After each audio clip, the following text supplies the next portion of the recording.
It was a cold November evening when Emma left her office, exhausted after another long day of meetings and deadlines. The streets of downtown Boston shimmered under the drizzle, city lights reflecting off the wet pavement like 1,000 tiny stars. She pulled her coat tighter around her and hurried toward the subway station. Just as she was about to step down the stairs, a faint voice caught her attention. "Miss, please, can you spare some change?" She turned to see a man sitting on the bench near the corner, drenched, shivering, and clutching a worn-out backpack. His hair was messy, his face unshaven, but his eyes, those deep hazel eyes, had something strangely familiar about them. Emma paused, hesitant.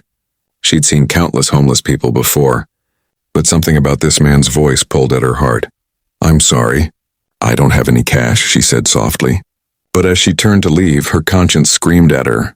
She stopped mid-step, turned back, and walked toward him. "You look freezing," she said. "There's a diner around the corner. Come on, let's get you something warm to eat." The man blinked in surprise. "You don't have to." "I want to," Emma interrupted gently. Inside the small diner, the man sat quietly while Emma ordered soup, coffee, and a sandwich. When the food arrived, he ate like he hadn't eaten in days. Emma watched, feeling both sadness and peace wash over her. "What's your name?" she asked after a while. "Daniel," he replied. "Daniel Hayes."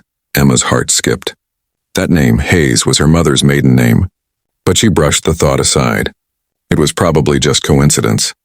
As they talked, Daniel told her bits of his story. He had grown up in foster care, never knew his real family, and had been homeless for almost 2 years after losing his job.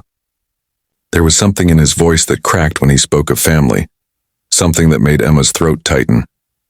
Before she left, she offered him a few dollars and her business card. "If you ever need help finding work, call me. I mean it." Daniel looked at the card, then at her. "Why are you being so kind to me?" Emma smiled faintly. "Because someone once was kind to me when I needed it most." That night, she couldn't sleep. She kept seeing Daniel's eyes, the same shade as her own. A week passed before Emma saw Daniel again. He called her from a borrowed phone, saying he had found a small shelter job but wanted to thank her in person. They met at the same diner, and this time he looked cleaner, shaved, and somehow lighter. They talked for hours. There was something natural about their conversations, as if they had known each other for years. Emma learned he had grown up in several foster homes and had been adopted briefly, only to end up on the streets after losing everything. He showed her an old photograph he always carried, a worn-out picture of a woman holding a baby. Emma leaned in closer.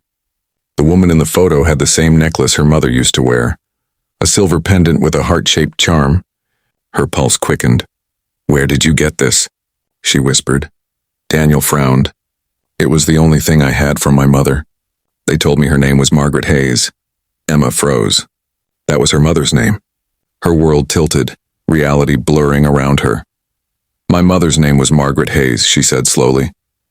She passed away 10 years ago." Daniel's spoon clattered on the table. His lips trembled. "That can't be." But when Emma took out her phone and showed him her mother's photo, Daniel's eyes filled with tears. "That's her," he whispered. "That's the woman from my photo." The diner went silent around them. Emma's hands shook as she stared at him. This man she had met by chance, this stranger she had fed out of kindness, was her brother. The brother her mother had told her she lost at birth. The baby who had been taken away by social services after complications and confusion at the hospital. Both of them sat speechless, tears streaming down their faces.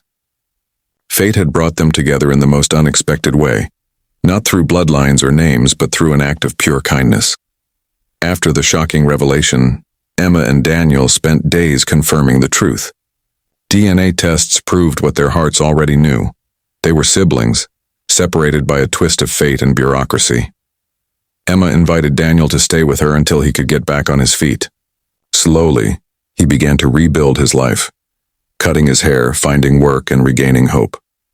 For Emma, it was as if her world had finally filled the empty space she never knew existed. On Christmas Eve, she took Daniel to visit their mother's grave.